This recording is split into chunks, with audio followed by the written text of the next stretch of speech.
mean that. Let me think of something different. Yes, that can happen. Yes, sir. Ma'am? You know, when you said that, you stepped to the left. I was born that way. Ma'am? Thank you for being here and thank you for this eye-opening. I want to thank you for giving us the opportunity to talk. Be patient with me because English is my second language. Yes, ma'am. But I would like to see more support for small businesses because we are the backbone of this country. And I lost my my business last year due to bureaucracy and a lot of things, you know, and the poor health because I worked for 10 years in that business, day and night.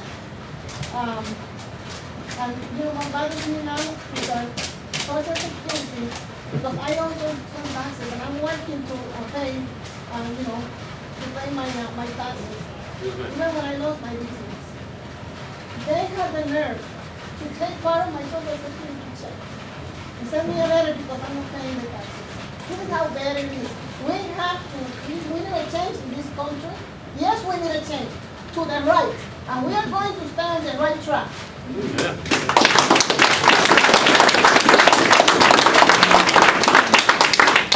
Only the head of the IRS and the head of the Ways and Means Committee are allowed to cheat on their taxes.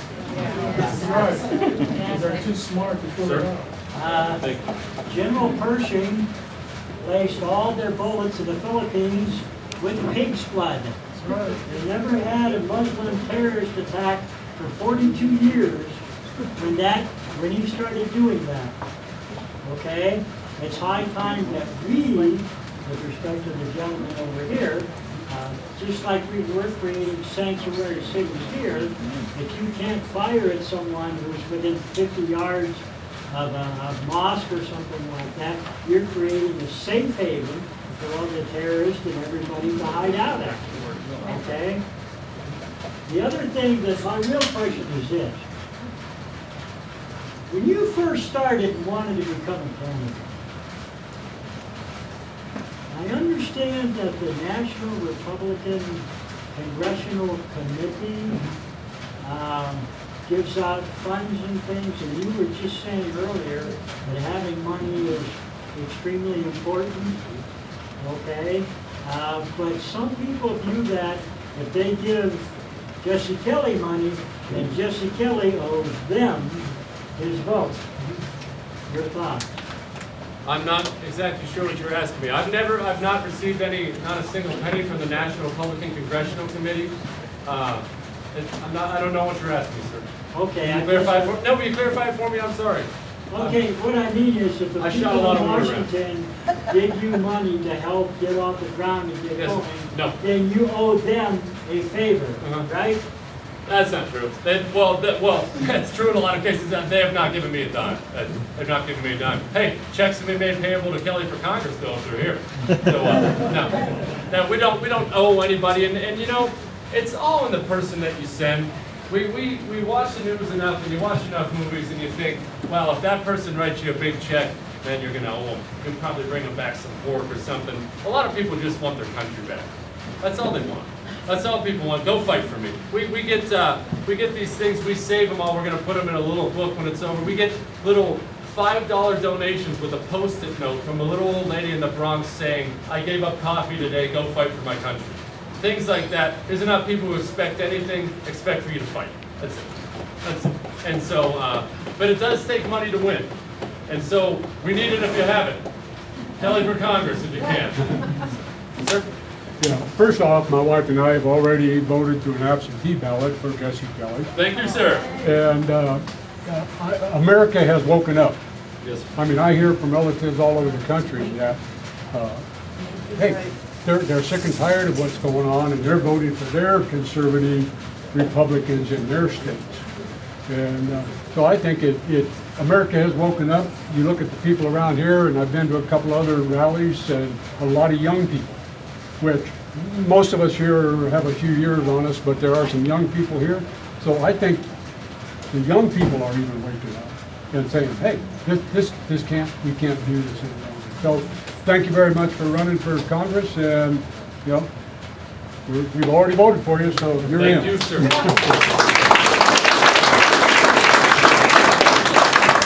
We talked about America waking up and young people waking up, he's right. You can't believe how many young people we have packed in some of our parties now, some of our meet and greets now. People across this country have had enough. They're taking a look at politics. You don't have to look hard at politics to realize that something needs to be done. So I meant what I said. I wasn't sugarcoating that. November's going to be great for us. It is going to be great. We're going to be proud to be part of it. Believe me, we are. And then, like I said, turn off the television set. Chief? McCain has criticized Katie Hayworth for voting for pork.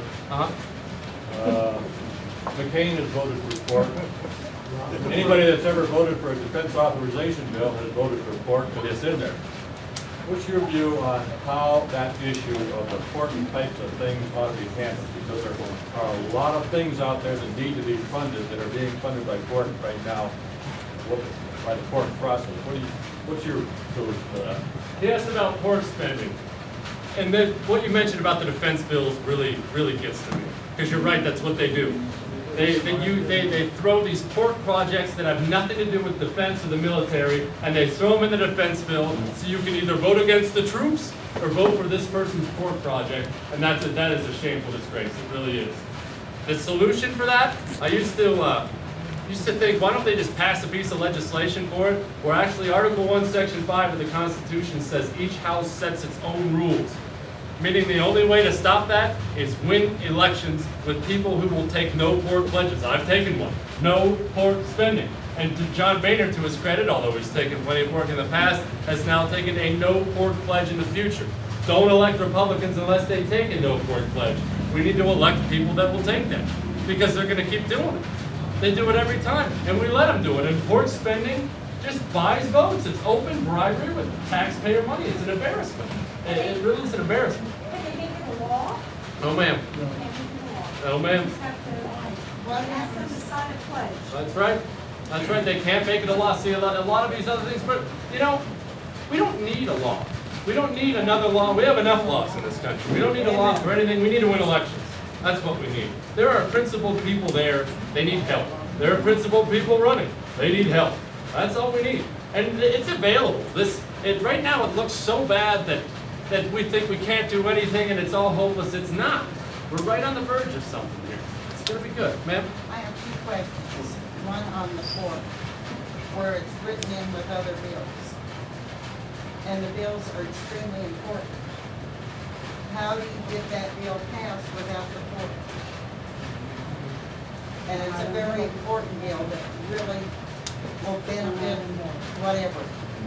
She asked that's exactly right. That's what it should be. She asked if you have this great bill up there. It's a great bill. I'm assuming you mean it's a really great bill.